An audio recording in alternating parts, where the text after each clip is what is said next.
guys, welcome back to my channel. So in today's video, I will discuss to you some additional information that you need to know for the naturalization process, the interview, and the outtaking ceremony.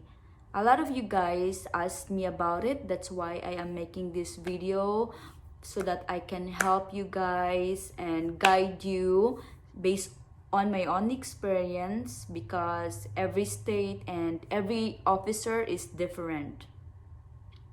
Okay, one of you guys asked if how much we pay for applying the citizenship. We pay 725.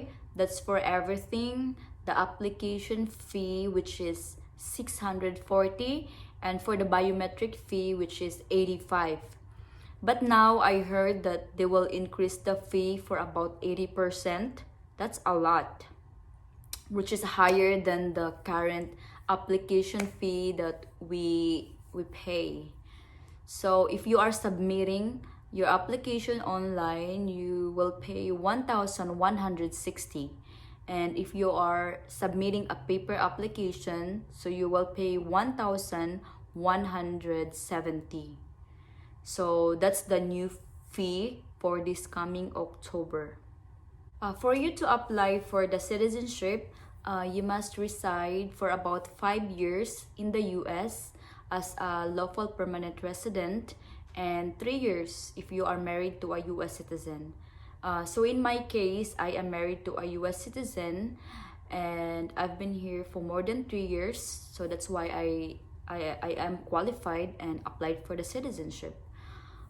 So I got here 2016, and then I applied my citizenship in October of 2019. So yeah, I applied my citizenship through online. We didn't use any lawyer because my husband said that we don't need a lawyer, so we just did it in our own. What we did is we went to their website, the www.uscis.gov. I will link that in the description so that you can check it out. So basically we just fill out all the forms that needs to be filled out, and then after we fill out everything, we submit it together with our other documents that we provide. Those are the documents like my green card, my driver's license, my passport, my husband's passport, my birth certificate, my husband's birth certificate, and my son's birth certificate, our income tax form, the 2016, 17, and 18, because I got here 2016, and our marriage license, bank information, which is our joint account, billing address that shows that we live together in the same address, the house title, the copy of our house title that shows both our names, and our both military ID that shows that I am his dependent. And we also submitted our family picture together, although it's not necessary, but you know, it's better to send more proof, you know. So yeah, so everything that we submitted was to prove our valid marriage. So we submit our application in October of 2019. Yeah. So after we submitted everything, it took about 3 months until I received a mail from the USCIS for my biometric appointment. That was January of 2020. So that's the time that you will receive a booklet for the civics test. So to those who asked me about that, don't worry, because they will provide you that during your biometric appointment. As soon as I got my booklet, I really keep reading and familiarize all the questions and answer that I know. I also listen to the YouTube, the civic test videos, so that I could listen and answer it out. So that's how I did my studying. And if you watch YouTube, just make sure that it's the updated one. Biometric is done. From that time, I waited 3 months again until they have me scheduled for my interview in April 2020. So from that time, we submitted our application until I have my interview date. It took 6 months of waiting from October 2019 to April 2020. Yeah. So as I said, they have to cancel that schedule because of the pandemic.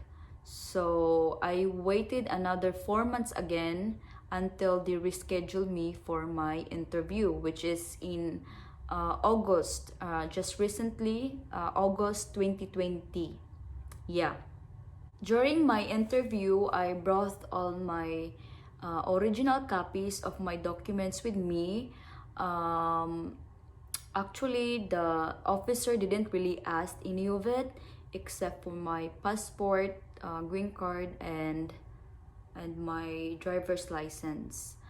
But if you want to bring those, I think it's better to bring it in case that they will ask for it, so you have something to show. Regarding to the questions from your application, you just have to remember every detail that you put in your application.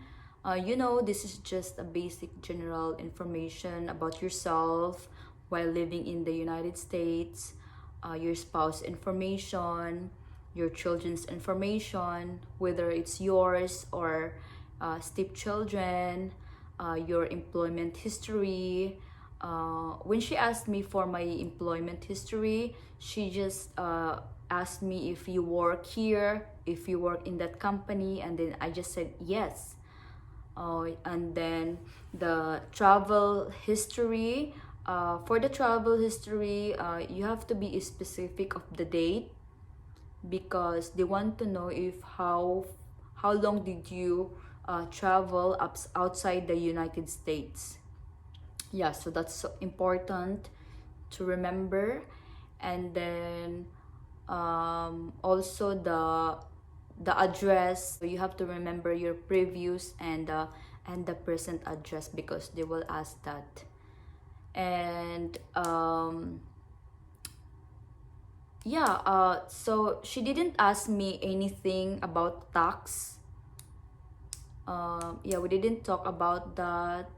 So if you know all that, then you're good. Trust me, guys, you don't really need to worry about the interview because they will not ask a trick question that is not there in your application. They won't try to fail you. They just want a verification from you if ever there is a changes in your application after you submitted it. Just like mine, before my interview, I review my documents and then I find out that I mistaken to put the date of my travel. So I told the officer that I got a wrong date, that is not the right date, so she changed it for me and I didn't get any trouble from that. So they just want a verification. That's why they asked that question again. For the yes or no questions that we answered from the N400, you have to make sure that you're really listening carefully to those questions because you don't want to mess up an answer. So familiarize all the questions that you answered no and the questions that you answered yes. Because you don't want to say yes when they ask you that have you claimed to be a US citizen, have you ever been a member of a terrorist, so you don't want to say yes for that question, right?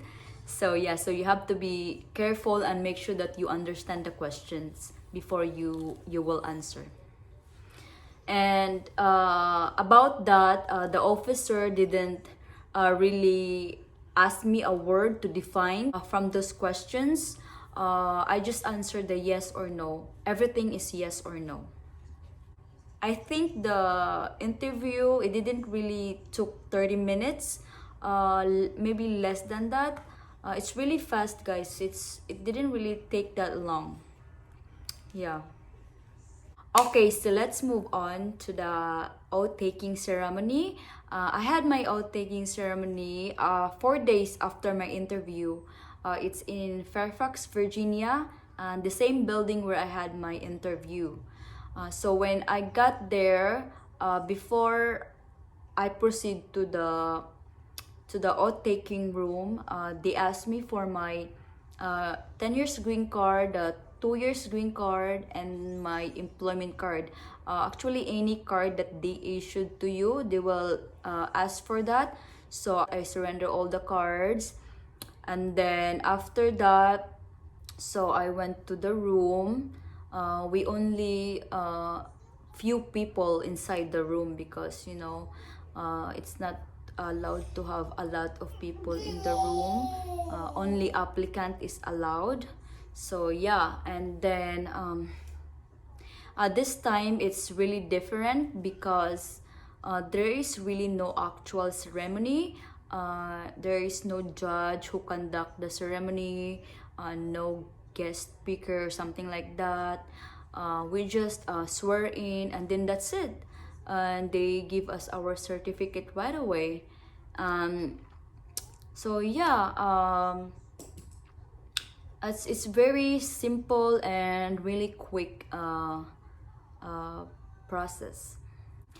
Well, it really doesn't matter if I didn't experience the usual ceremony that is supposed to be. I am still really grateful and happy that I made it. Yeah. Yeah, so I am really excited to apply for my passport, and I already registered to vote online. So yeah, I'm excited for my new journey, being American citizen. I think that's all for now, and I hope I answered some of your questions and it helped you to prepare for your upcoming interview. And if you have questions, feel free to ask. And thank you so much for watching, and God bless, and see you next time in my next video. Bye!